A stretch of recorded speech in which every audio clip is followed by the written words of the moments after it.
Колеги, имаме простор за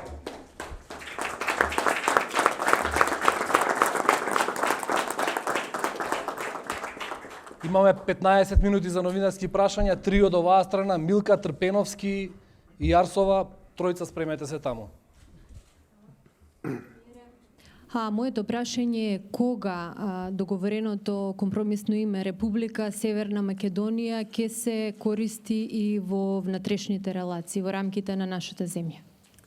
Значи договорот станува валиден кога ќе биде ратификуван од институциите од парламентите на двете земји. Тоа значи после нашиот референдум, после уставни промени, при евентуален успешен референдум, во кој што јас сум сигурно убеден, силно убеден, ратификува Грција во парламентот истовремено и договорот за името, но и ратификува протоколот за полноправното членство во НАТО. Од тогаш почнува меѓународната употреба на новото име. За внатрешна употреба ќе се употребува со отварање на секое поглавје не подоцна од 5 години. Пример, отвараме поглавје за образование, не подоцна од 5 години, нашите дипломи од нашите универзитети мора да бидат променети со новото име. Дел од промените внатрешно не може да бидат опфатени со поглавја, што значи конечно дома се употребува со полноправното членство во НАТО, а низ фазите на Европската Унија преку поглавјата, полека и примената влегува и дома.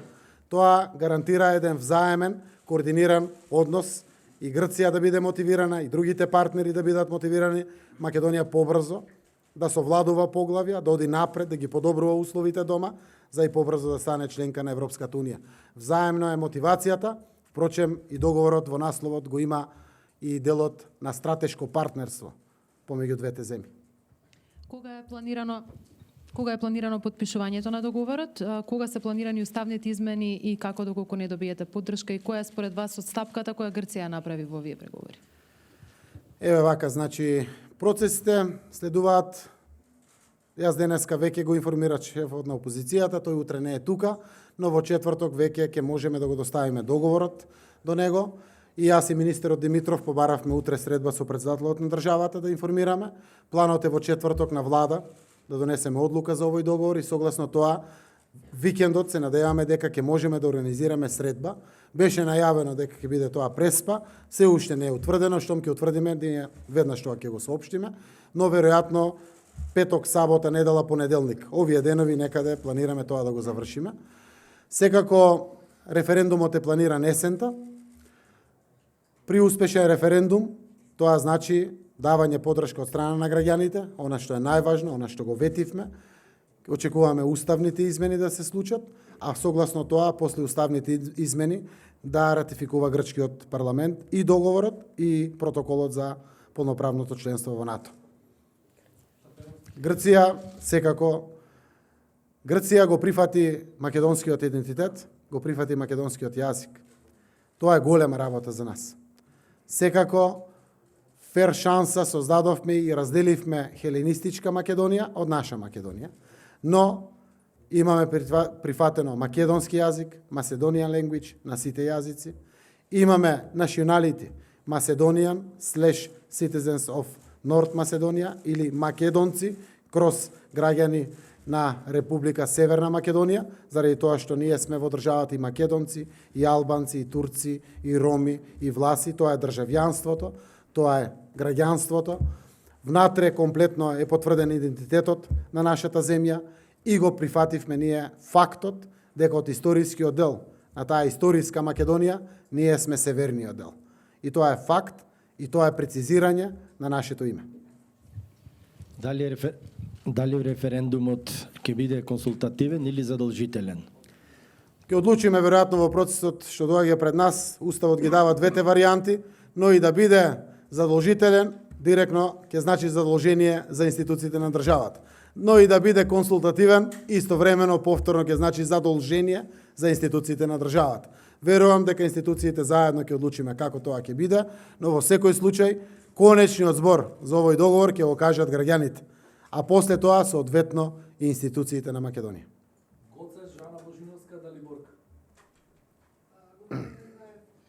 Имате ли постигнато договор како ќе оди процедурата со оние 190 земји што не признале подуставно име? Кога ќе го испратите писмото до нив? Дали пред референдумот, после референдумот, пред ратификација?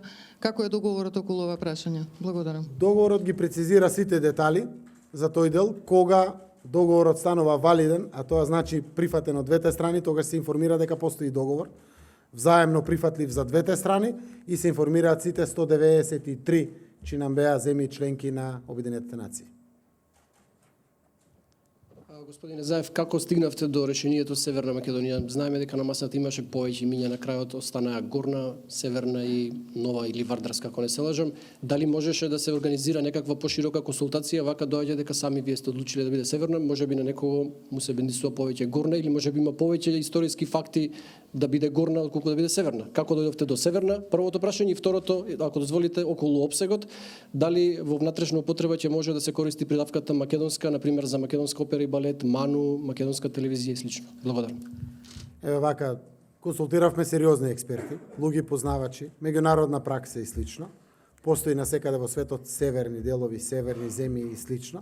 Горни не постојат, но ова е како да сме од вчера и апсолутно тоа доведе до најприфатливото решение.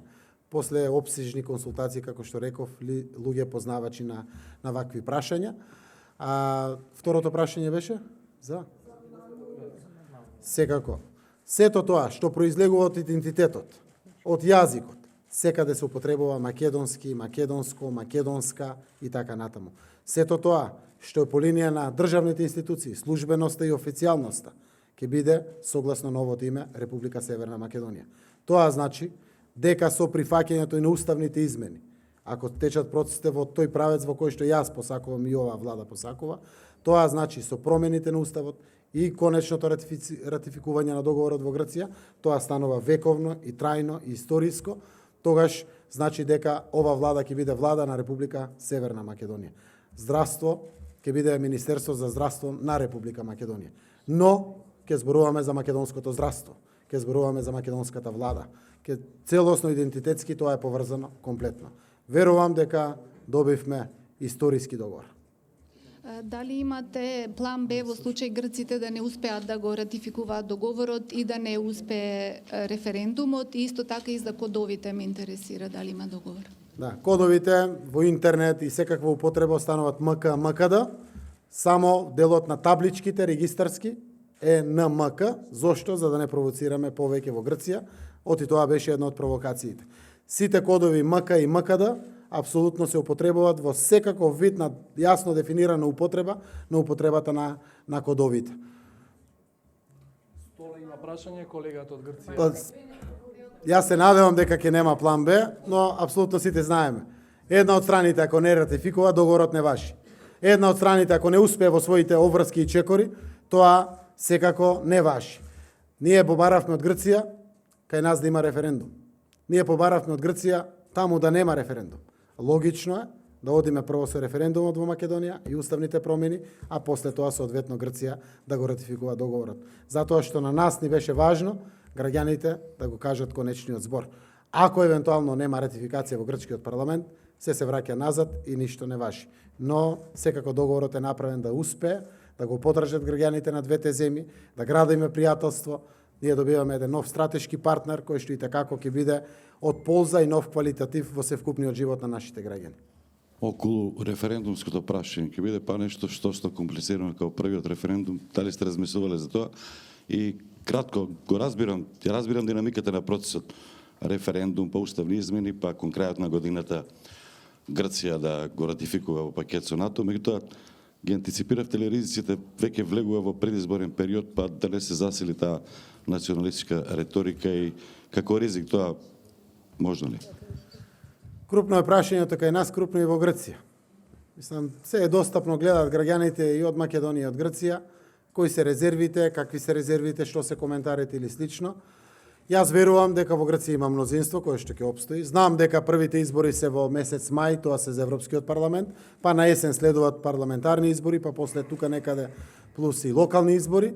Затоа логично е до крајот на годината, односно она што деловникот во собранието го предвидува после референдум да се испочитува, или не знам почетокот на јануари, кога и да е тоа потребно.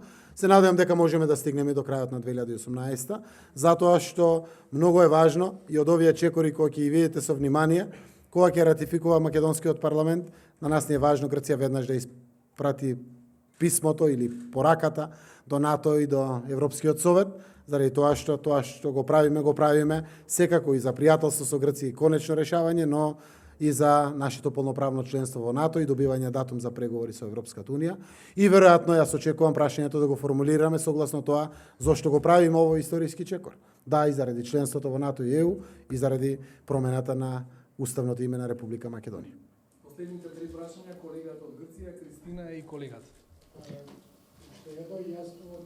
Полека, има време. Thank you. Aris Koutsikoukis from Epsilon TV from Greece. Mr. Zaev, do you think is it a fair agreement for both sides? Јас можам да ја поздравам храброста на премиерот Ципрас и на министерот за надворешни работи Никос Коцijas. Направија храбар чекор.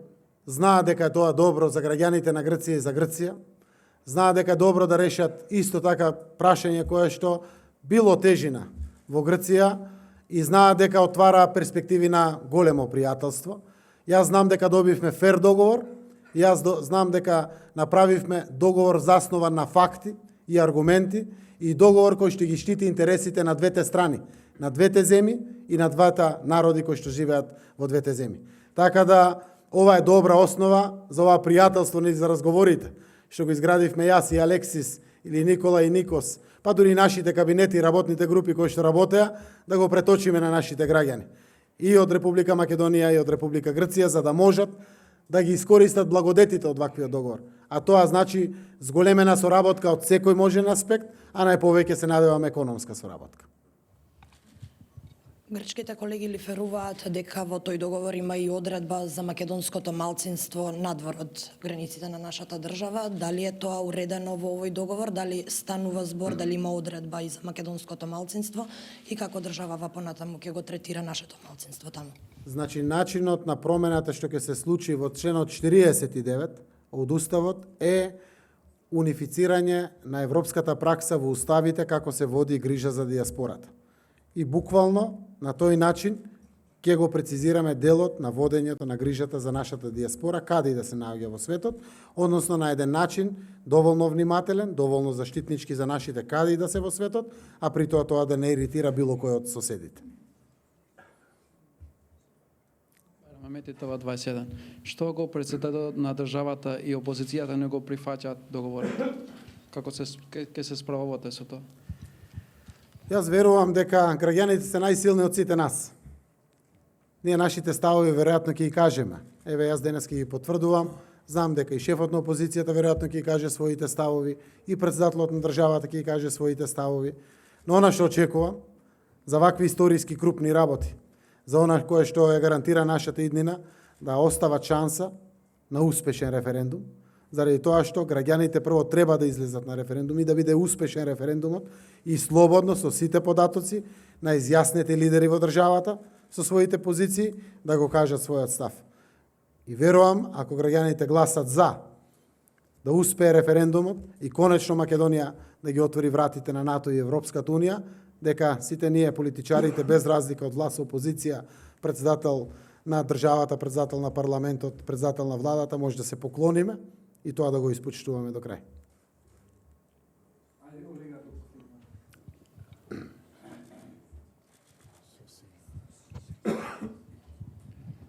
Борис Стилковиќ од Инфомакс.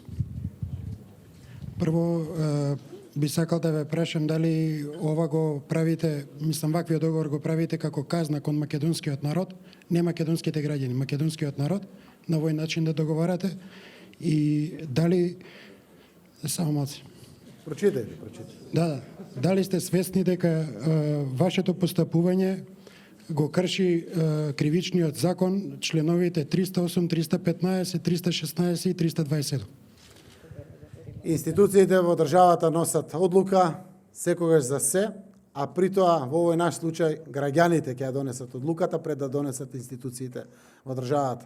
Јас преку овој мој став, преку ставот и на владата и преку потписот кој што ќе го ставам на договорот, односно ќе стојам позади тој потпис во зависност од како е меѓународната пракса за потпишување на вакви договори. Само јасно го соопштувам мојот став и испраќам апел до граѓаните да ја зграпчат известната иднина.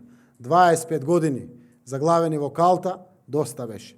Реков, генерации се изгубија. Македонија мора да оди напред и да биде рамноправна земја, како и со сите други прозападни европски земји, со кои што сакаме да се надпреваруваме, со кои што сакаме да имаме исти квалитет на живот. Ти благодарам што ме најави. Колку предвремени парламентарни избори се план Б, С, доколку референдумот не успе?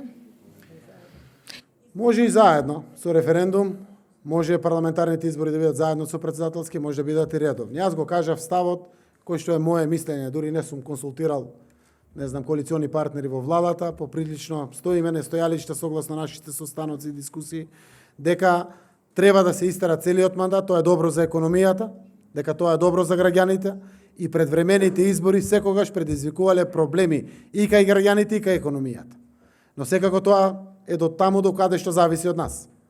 Ако зависат работите и од други околности, и од други фактори, секако ние сме спремни да одиме на избори. Анкетите не примамуваат да одиме на избори. Не го кажувам тоа за да испраќам закана, го кажувам заради тоа што честно гледаме на периодот кој што е исправен пред граѓаните и пред нашата земја. Бизнисмените носат одлуки за инвестиции ако имат навистина извесен пат пред себе во функција на поврзаност со изборите. Ако биде на чисто дека изборите се декември 2020 година, тогаш и тие ќе имаат поголема храброст да повлечат кредит, да инвестират во фабрика, да вработуваат луѓе, да се борат за пласмани или слично. Но, ако околниците покажат другчија, секако пред се и над се интересите на државата. А до сега докажавме дека политичките и партиските интереси се на последен план.